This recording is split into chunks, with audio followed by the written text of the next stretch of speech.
श्री स्वामी समर्थ. देवघर असे असावे. 1.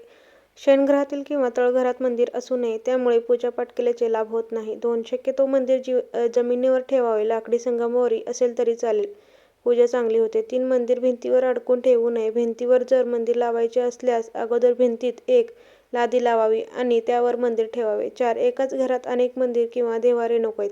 5. रंग पांढरा, हलका पिवळा किंवा निळा असावा. 6.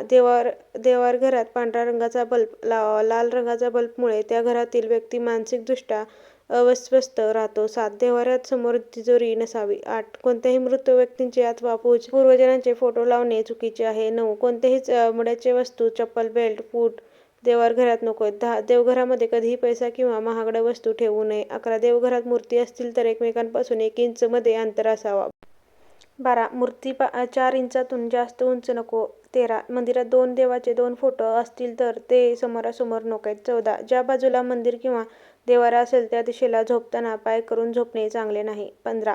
देव्हारात हा वरती असू नये, तसेच आजूबाजूला शौचालय असू नये. देवघरातील मूर्तींची मांडणी. 1. देवघरात वरून नेहमी चट्टे असावे.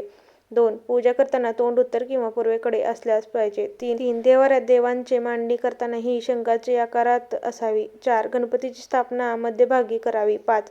गणपतीच्या उजव्या बाजूला कुलदैवत ठेवावे. 6. डाव्या बाजूला कुलदेवी ठेवावे आणि अन्नपूर्णादेवीही ठेवावे.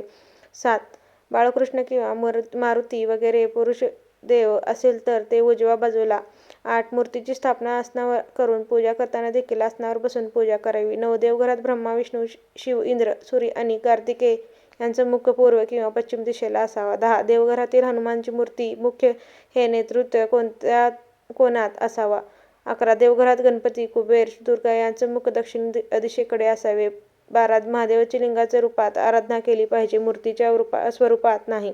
13. पूजेत पवित्र जल घरात प्रत्येक कोपऱ्यात शिंपडायला पाहिजे. 14. पूजेत शिळे, सुकलेले, खराब फूल अथवा पान देवाला अर्पण करू नये. 15. फूल अर्पण करायचे असेल तर त्याचे कधीही वास घेऊ नये. 16. निर्मल पुष्प, नारळ इत्यादी पूजेनंतर विसर्जन करायला हवे. 17. पूजेत शंख, घंटीचा उपयोग करावा. 18. महादेवाच्या लिंगाच्या रूपात आराधना केली पाहिजे, मूर्तीच्या रूपात नाही. श्री स्वामी समर्थ. माहिती आवडली असेल तर आपल्या चॅनेलला सबस्क्राईब, लाईक, शेअर, कमेंट करायला विसरू नका. धन्यवाद.